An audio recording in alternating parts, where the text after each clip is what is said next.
In this video, we will cover part 2 of what you asked that we cover before the AP Chemistry test. So in this section, we're going to start out with KSP and molar solubility.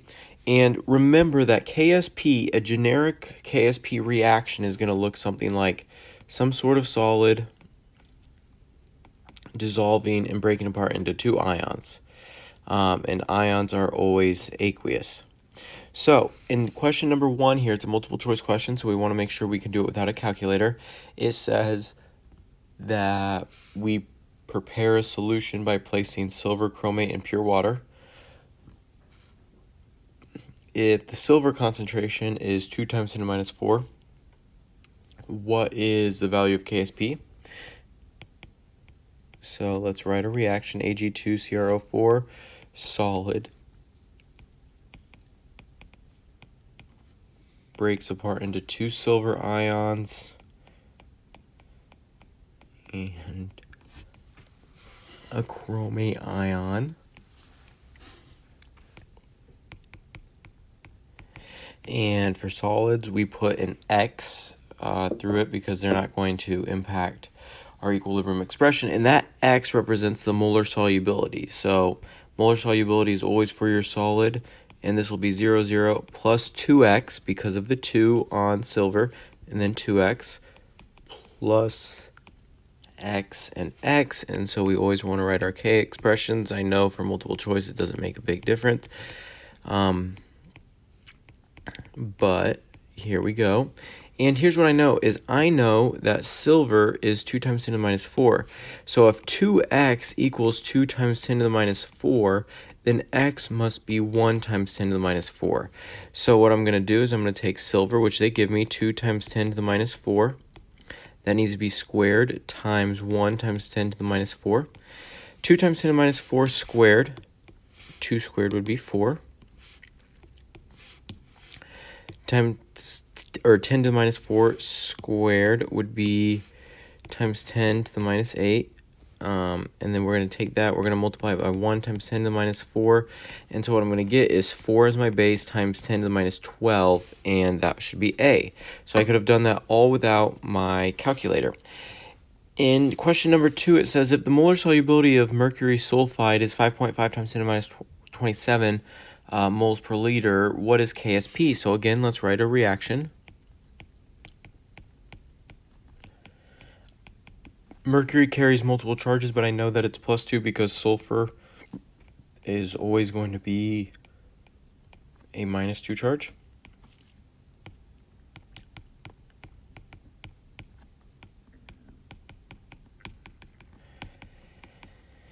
And so I get X. X represents my molar solubility, specifically for my solid. These guys are X solely because their coefficients are 1. And so I get KSP is going to be equal to X squared. And so I'm going to take 5.5 times 10 to the minus 27. I'm going to square that, and I don't know what that is. But here's what we know is that 2 times 27 is going to be 54-ish. And so the only answer that it could be is E. Okay, that's the only answer that falls within the range of what the answer could be. Okay, now, here's what we have is we want to determine the molar solubility. That'll be X of PbF2, and the KSP for PbF2 is 4 times 10 to the minus 8. They mentioned that we've got some lead nitrate. Some people will try to write a reaction with lead nitrate, but here's what I know is that this is my K value, so my reaction needs to be representative of that. PbF2, solid, breaks apart into Pb plus 2 fluorides. And I'm going to build a rice table. Normally we start a rice table with 2 zeros, but this one is going to be a little bit different. We've got lead nitrate, so because there's one lead, the concentration of lead is the same number as 0.10 molar. So we'll say 0.10 molar, 0, we'll do plus x, 0.10 plus x. X, my KSP, is equal to Pb plus 2 times F minus squared. And then Pb plus 2 is 0.1 or plus x, excuse me, times x. And I've made a common mistake. I got ahead of myself, but I've caught it.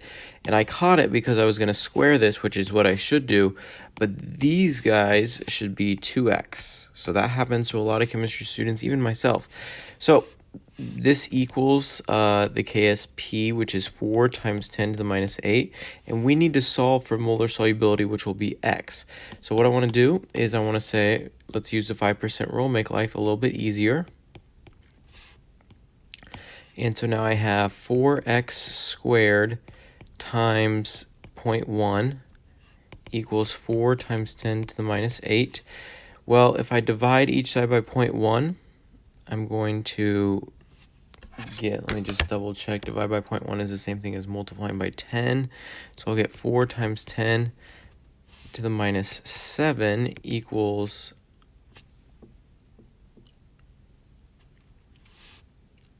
4x squared.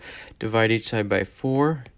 1 times 10 to minus 7 equals x squared. And so I'm going to take the square root. And I'm going to use a calculator here, but 1 times 10 to minus 7 to the 1/2 power. I get 3.16 times 10 to the minus 4. And so that should be our final answer because that equals x, which is our molar solubility. Now, there have been questions where they ask, will a precipitate form if we mix these two things? And let me get through a couple things before that in an FRQ and show you, or to remind you how you would do that. So here we've got silver chloride, and very little of it will dissolve in 100 milliliters of water at 10 degrees Celsius. And in question part 1, they want the KSP expression. So KSP equals, or no, they don't want the KSP expression. They want us to just write the reaction.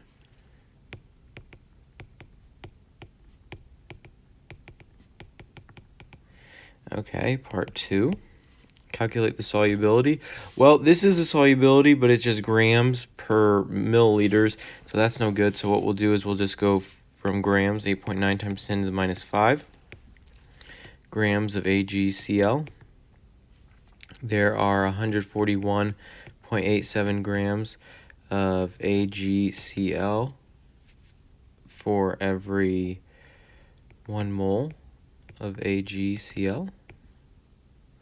And so what I get is I get 8.9 times 10 to the minus 5 divided by 141.87. I get 6.27 times 10 to the minus 7 moles.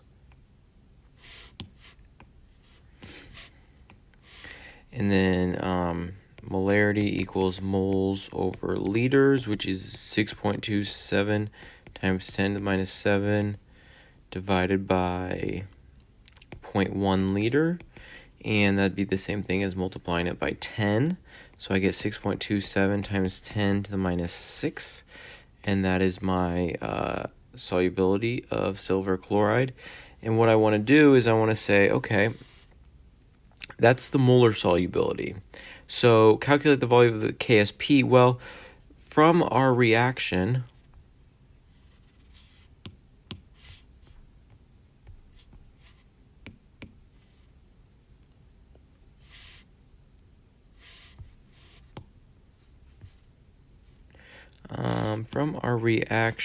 we give AgCl going to Ag plus 1 plus Cl minus 1. This is x, this is 0, 0, this is 0. This is going to be plus x and plus x. Everything has a 1-to-1 ratio. So my KSP is equal to x squared. We've already talked about how 6.27 times 10 to the minus 6, that is your molar solubility, which represents x. And when I square that, I get my KSP is 3.93 times 10 to the minus 11. And remember, you never really expect huge numbers when you're dealing with KSP. Now, here is what we want to do. Is the reason why I put this on here is someone had asked about QSP versus KSP. It's a good question as to if a precipitate will form. It's not an easy question. So what we're given is we're given the KSP of PbCl.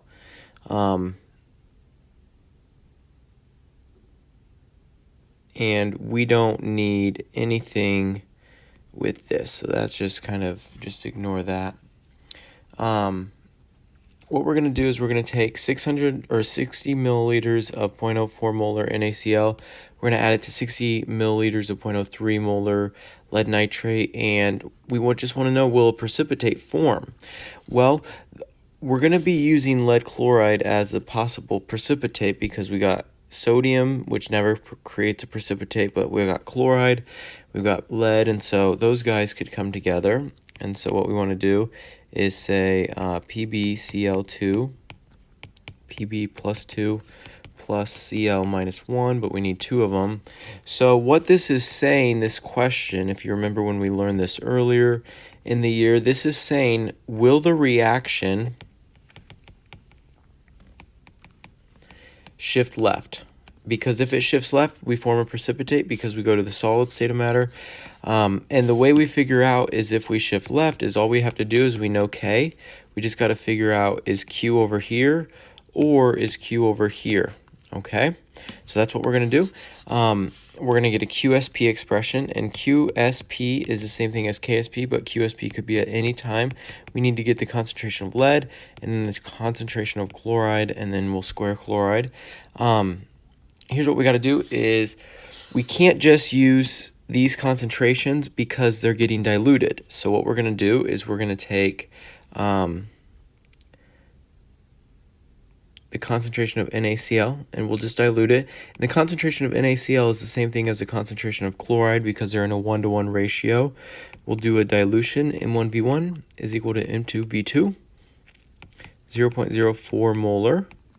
And I'm just reading this straight from the problem. And we want to know the new molarity, and we get 120 milliliters, so the molarity should just half, and M2 for chloride is 0.04 molar. And then for lead, we have lead nitrate. And whatever the diluted concentration of lead nitrate should be, that should also be the concentration of lead, just because we do have a 1-to-1 ratio. Okay, M1V1 equals M2V2. The initial concentration 0.03 molar times 60 milliliters. Again, we should half this because the total volume is 120 milliliters. And M2 is 0.015 molar.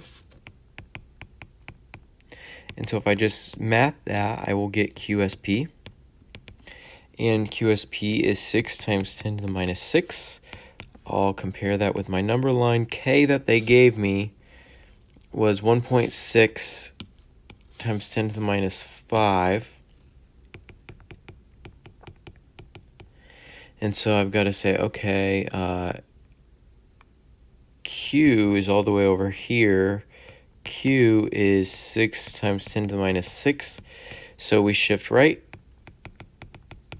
And let me just double check with my reaction. When we shift right, we get 2 ions, which are aqueous. And so I think no precipitate will form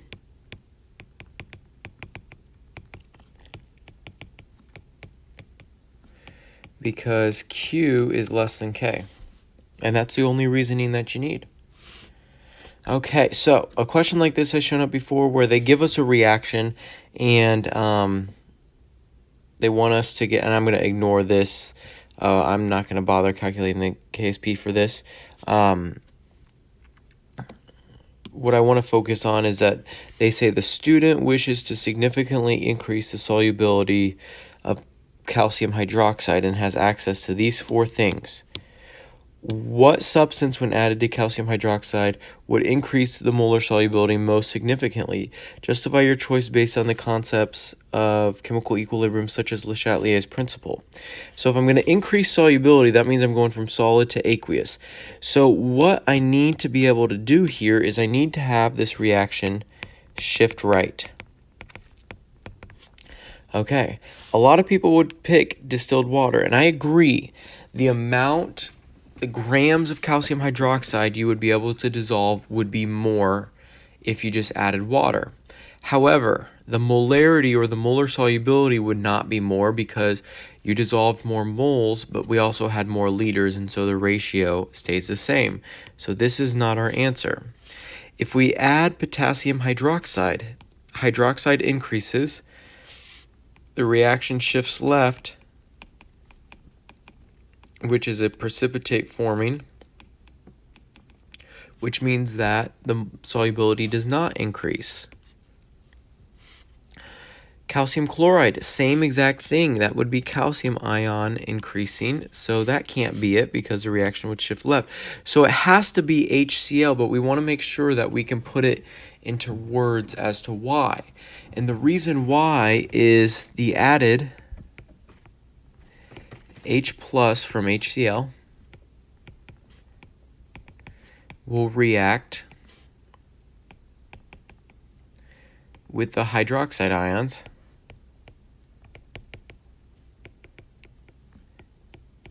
and cause the concentration of hydroxide to decrease. Okay, so hydroxide decreases. Because hydroxide has now decreased, the reaction will shift right, causing more hydroxide to dissolve. And that would increase the molar solubility. Okay, now redox titrations are important because they show up sometimes, and a lot of students try to use MAVA equals MBVB. So I want to make a note here. Do not use MAVA equals MBVB if it's not an acid-base reaction. Okay, so here I know it's under acidic conditions, but I don't have like a typical acid like HCl or something, and I know that makes it extra confusing. So what happens is that a student wants to determine the concentration of Fe2+, and so what they do is they decide to titrate that sample with permanganate, which converts Fe plus 2 to Fe plus 3, and they give us the balanced redox reaction. So maybe that's also a clue. You need to have a redox reaction in order to do a redox titration. And in part D, it says write the balance equation for the half reaction between Fe plus 2 and Fe plus 3.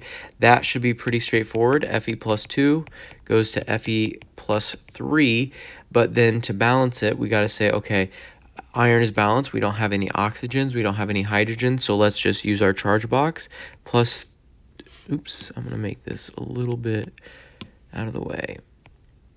Our charge box plus 2 goes to plus 3, so I need plus 1 electron there, and that is actually the answer. When this FRQ was given, a lot of people thought that that was just too easy, and sometimes you do get an easy one. Okay, so here's what happens is the student takes 10 milliliters of the iron sample, and we need to calculate the iron concentration in the solution if it took 17.48 milliliters of potassium permanganate to reach the equivalence point. Okay, the equivalence point is when everything is in its stoichiometry ratio. So here's how I want to do this problem. Molarity equals moles over liters. I just need to get the molarity of Fe plus 2. That should not be terrible because the volume of it is 0.01 liters. So if I just get the moles of Fe plus 2, I should be able to get the molarity no problem. So again, we cannot use MAVA equals MBVB. So what I'm going to do is I'm going to look at the permanganate.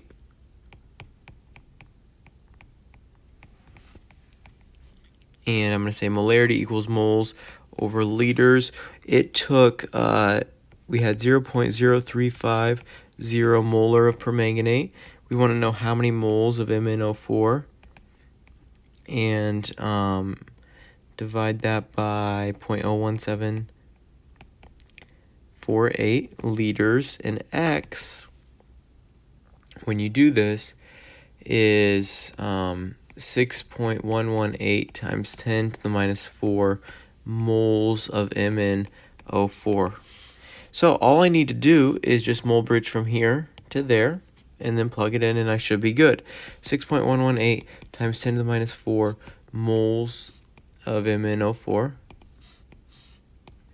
There are 1 moles of MnO4 for every 5 moles of Fe plus 2.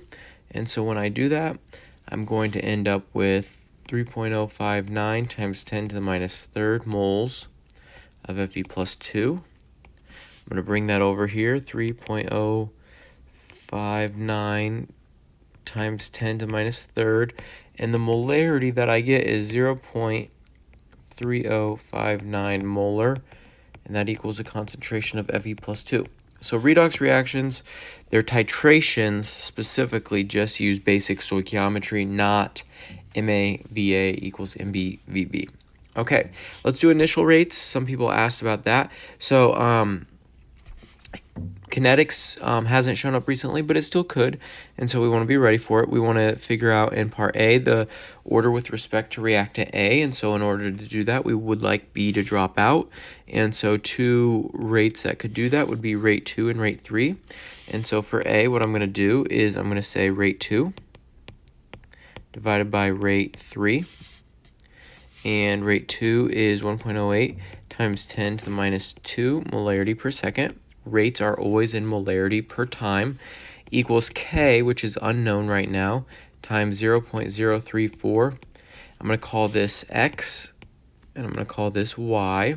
So 0.034 to the X power times 0.137 to the Y power divided by 1.07 times 10 to the minus 2 molarity per second, 0.136 to the X power, 0.136 to the Y power, and so my K's will drop out and my Y's will drop out, and I set it up that way on purpose. So what I get is I get 1.08 times 10 to the minus 2 divided by 1.07 times 10 to the minus 2. That is about 1, and that equals 0.25 to the X power, so X equals 0, meaning that it is 0 order with respect to reactant A. Okay, in B, they say determine the order of the reaction with respect to reaction B. So you don't have to have A drop out, but it would be awfully nice if A did drop out. And so I will use experiments 1 and 2, and I'll put rate 2 on as my numerator.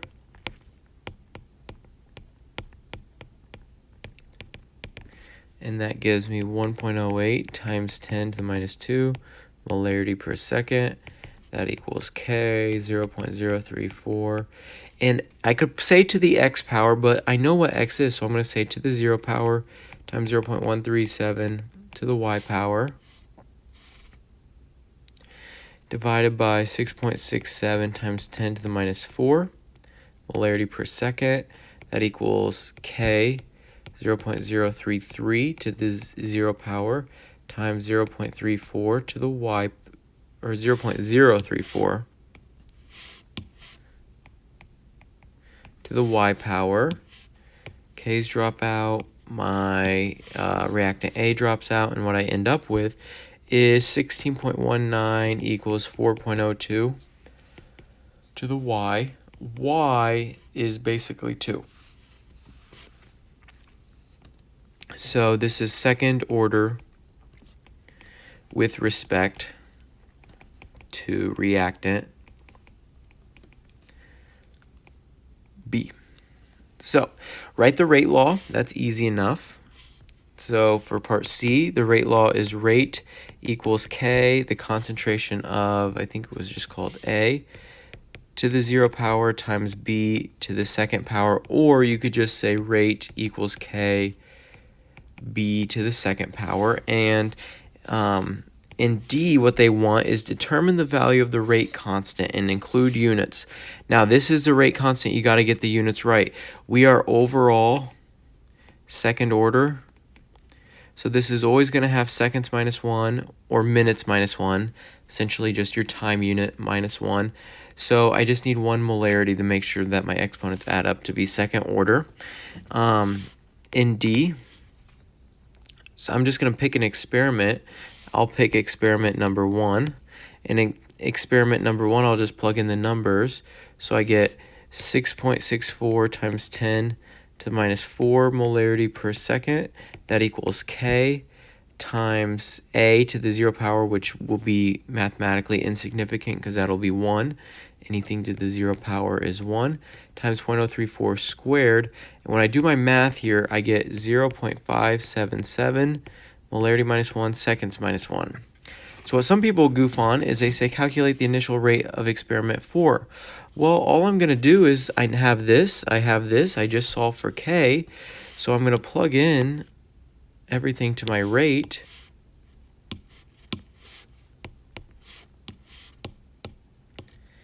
And I'm going to say, okay, the rate, that is unknown.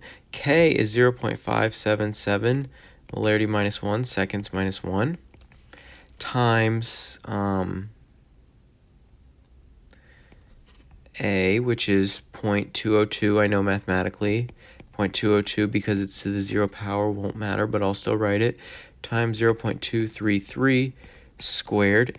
And my rate will need to be whatever the number is, and I've still got to solve that out. The rate will be molarity per second.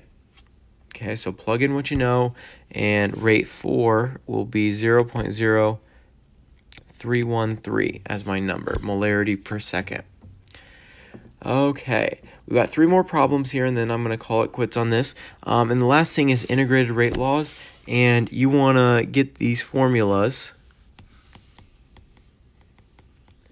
from the kinetic section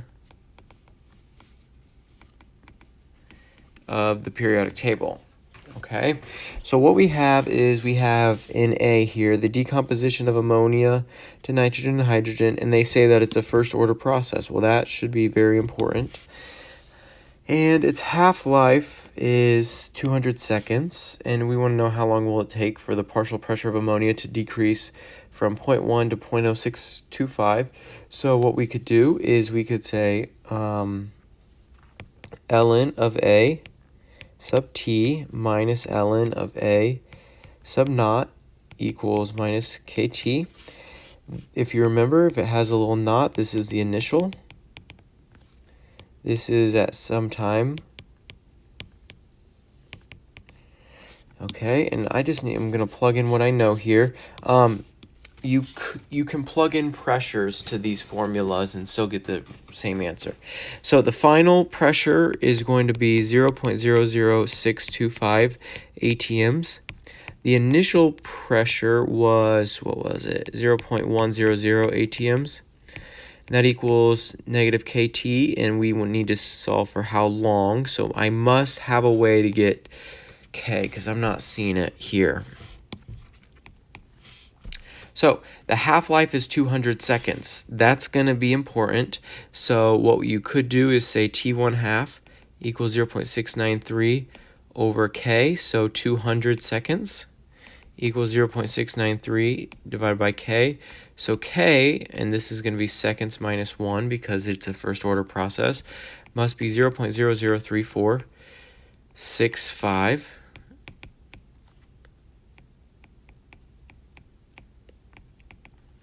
And so I just need to do the math, and my time is 800 seconds. I put this one on here because it makes a lot of sense that because the numbers work out, we don't have any partial half-lives. We go from 0.1, and after one half-life, we'll be all the way down to 0.05. After a second half-life, we'll be down to 0.025. After a third half-life, we'll be down to 0.0125. And after a fourth half-life, we'll be down to 0.00625. And notice that if I add up 1, 2, 3, 4 half-lives, that would be 200 seconds times 4, which would be 800, and that's the answer that we got. So the integrated rate law definitely is a good thing to use, especially if we don't have nice, clean numbers because what if it's only a partial half-life? Then you definitely need to use the formula. Okay, so we have a generic chemical reaction, A going to B plus C. It's just a decomposition reaction. And what they tell us is that concentration versus time was graphed, and a plot of 1 over concentration versus time gave us a straight line. That means this is going to be second order. The slope of the line, remember the absolute value of the slope equals K.